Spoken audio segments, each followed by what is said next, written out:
नुवाकोटको देवीघाट जहाँ ऐतिहासिक क्षेत्र पृथ्वीनारायण शाहको अन्त्येष्टि स्थल हाम्रो सरहरू जोडिनु भएको छ। एक यात्राको क्रममा छौँ। आकस्मिक यात्रा भए तापनि सरले हेलो भन्दै हुन्छ। सर, हाम्रो यात्रा कस्तो रहँदैछ या रहनेछ? हाम्रो विशेष परिस्थिति अनि निन्द्रा माया मारेर भए पनि यात्रा गर्ने सङ्कल्प अनि एउटा मौकाले जुराएको यात्रा हो यो हाम्रो। ठिक छ, सरले भन्दै हुन्छ मौकाले जुराएको यात्रा त्यसलाई सदुपयोग भरपुर मात्रामा गर्ने। त्यसै गरी हामी यस पछाडि हामी कहाँ जान्छौँ सर? यस पछाडि हामी अब समय अलिक कम छ, हामी छिटो घुमेर यात्रा नुवाकोट दरबारतर्फ सरले भन्दै हुन्छ नुवाकोट दरबार हामी गएरै छाड्छौँ, जहाँ हामी खाजा बरु गाडीमै खान्छौँ, होइन सर? हो। हामी फेरि आजै काठमाडौँ फर्किनु पर्ने बाध्यता छ। त्यो कारणले गर्दा बरु हामी खाना खाना समय चाहिँ बरु गाडीमा सदुपयोग गर्ने हामी सोच बनाएको छौँ है। ओके।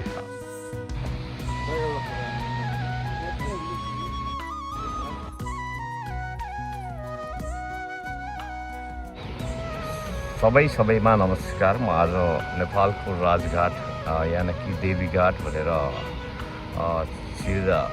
परिचित क्षेत्र, यो एक ऐतिहासिक सँगै नेपाल एकीकरणको पिता जहाँ पृथ्वीनारायण शाहको अन्त्येष्टि गरेको स्थल, त्यस क्षेत्रमा उपस्थित छु। यसै क्रमसँगै विभिन्न नदीहरू, यस त्रिशुली तादी नदीको सङ्गम स्थल। आजको यात्राको सुरुवात यस क्षेत्रबाट रहेको छ।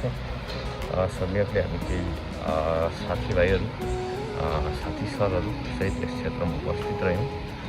यस क्षेत्रको अवलोकनसँगै यस क्षेत्रको दर्शन गर्न पाउँदा हामी एकदम गर्वान्वितसँगै खुसी रहेको कुरा व्यक्त गर्दै हामी तत्पश्चात हामी पुनः नुवाकोट जिल्लाको एक अर्को ऐतिहासिक क्षेत्र नुवाकोट दरबार प्रस्थान गर्नेछौँ।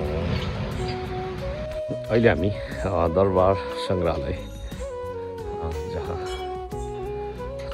स्मारक संरक्षण तथा दरबार हेरचाह कार्यालय भनिएको रहेछ। संस्कृति पर्यटन तथा नागरिक उड्डयन मन्त्रालय पुरातत्व विभागको सूचनासहितको बोर्ड समेत देख्यौँ। दरबार सम्भवतः पुनर्निर्माण गर्दै गरेको चाहिँ लाग्यो हो है। उहाँले भन्दै हुन्छ दरबार निर्माण हुँदैछ।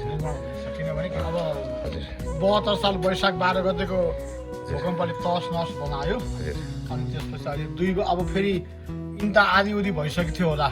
2 वर्ष कोभिडले डिस्टर्ब गर्यो। हजुर दाइ, अनि यो जहाँ कि नुवाकोट जिल्ला सँगै यो साततले दरबार को विशेषता र समग्र नुवाकोटको बारेमा केही हजुरले जान्नुभएको बुझ्नुभएको? अब मैले बुझेअनुसार चाहिँ अब यो सातताले दरबार चाहिँ नुवाकोटमा पृथ्वीनारायण शाहले जुन लडाइँ गर्न खोज्दाखेरि चाहिँ पृथ्वीनारायण शाहले भाग्नु भएको थियो कि म चाहिँ नि नुवाकोट जिल्ला चाहिँ विजय गर्न सकौँ, म चाहिँ म भएर चाहिँ भाग्नु भएको भएर यो भैरवी मन्दिरमा चाहिँ सुनको छाना लगाउँछु भनेर चाहिँ नि भन्नुभएको थियो अरे भन्ने चाहिँ सुनेको छ। अनि यो नुवाकोट एकीकरण गर्दाखेरि अनि पृथ्वीनारायण शाहको चाहिँ विजय भएको अरे भन्ने कुरो चाहिँ सुनेको छु मैले। हुन्छ, हस् दाइ, थ्याङ्क यू है। हस्, उहाँले साह्रै सहज र सरल तरिकाले भनिदिइसक्नु भएको छ कि नुवाकोट पृथ्वीनारायण शाहले विजय नेपाल एकीकरण क्रममा सुरुवात बिन्दुसँगै यस जिल्लालाई प्रस्थान बिन्दुको रूपमा राखेको भनेर उहाँले भन्ने चाहिँ यस दरबार क्षेत्र 72 को भूकम्प पछि पुनर्निर्माणको क्रममा रहेछ।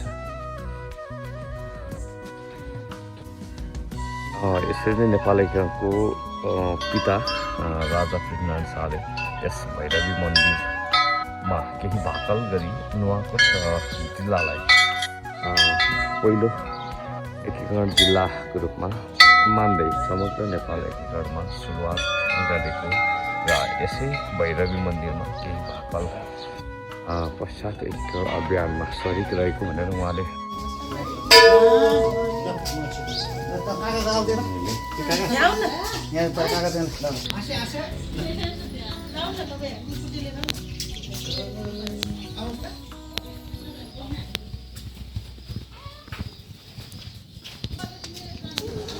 कृपया भिडियो हेरिदिनु भएकोमा धेरै धेरै धन्यवाद। सँगै लाइक र सब्सक्राइब गरिदिनु हुन हार्दिक अनुरोध गर्दछु।